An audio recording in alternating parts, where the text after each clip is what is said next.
എന്നത് പട്ടീനെ അയച്ചു വിടും കേട്ടോ. പട്ടീനെ അയച്ചു വിടാം, കുറെ പട്ടിയുണ്ട്. ആ, പറഞ്ഞേക്കാം.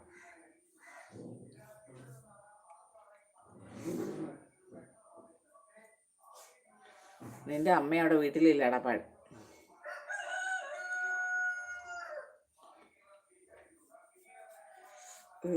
ചുമ്മാ ദേഷ്യം വരും രാവിലെ. ഒന്നാമത് രാവിലെ ഏറ്റതിൻ്റെ ഇങ്ങനെ ഇരിക്കുക. രാവിലെ ഏറ്റിരിക്കുന്നതാ. 5:45 ഏറ്റതാ. വെറുതെ ജാനിക്കുട്ടി വിളിച്ചപ്പോൾ എണീറ്റു. എന്നിട്ട് പിന്നെ പോയി കിടന്നിട്ട് തന്നെ ഉറക്കം വന്നില്ല, ഉറങ്ങിയില്ല.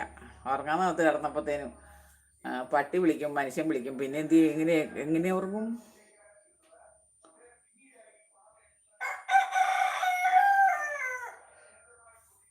അഞ്ചെട്ട് പട്ടികളുണ്ട്. ഓരോരുത്തരും മാറി മാറി വിളിക്കുമ്പോഴത്തേനും ഞാൻ